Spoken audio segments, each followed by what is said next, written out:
It is a foggy, kind of a damp, humid start to the day. A lot of moisture in the air. If you parked your car outside, you probably have a good loaded ton of dew that's out there this morning. Warm and humid not only for today, but the next couple of days. And that's eventually going to fuel the chance for some strong storms Thursday evening. That is tomorrow night. Really late in the afternoon hours, we're going to look at the chance for those storms to start to fire up and the potential for severe weather. But it is about the fog this morning. You can see partly cloudy skies above.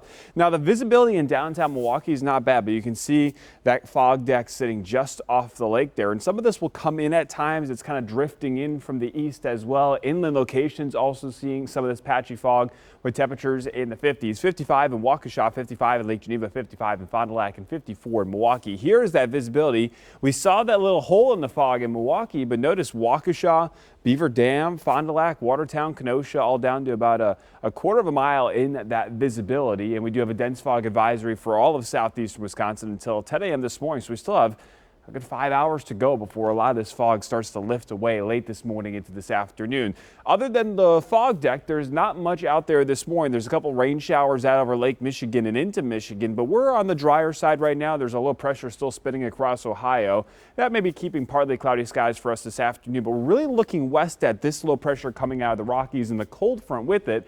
That will slowly track our way, bringing those storm chances by tomorrow evening. So for today, fog this morning, some low-hanging clouds through about lunchtime, more afternoon sunshine, temperatures in Milwaukee reaching in the mid to upper 60s. Inland spots mid to upper 70s, so it will be another one of those days with a light breeze out of the east and cooler temperatures near the lake. So future forecast shows the low-hanging clouds, the fog there this morning. Watch what happens as we get into this afternoon. Notice how it dissipates for everyone except right along the lakefront. There's still a little bit of fog trying to hold right front within about a mile or so from the lake. We could still see some overcast skies and some areas of fog, but most spots inland do see sunshine. Small chance for a pop-up rain shower this afternoon. Now I want to talk about tomorrow evening. So most of the day tomorrow is going to be pretty nice, 60s and 70s, even some 80s inland. We get to 6 p.m. Look at the timing here.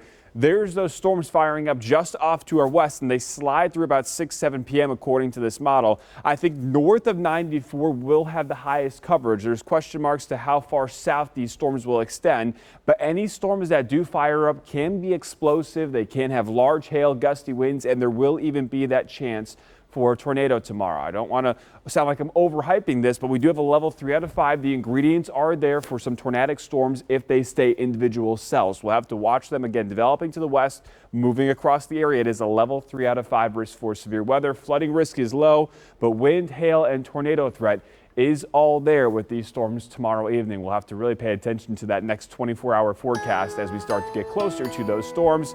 Breezy and a small chance for rain shower on Friday with temperatures near 80. Then cooler air starts to move in for the weekend. We fall through the 60s, eventually into the 50s for highs for Sunday and Monday.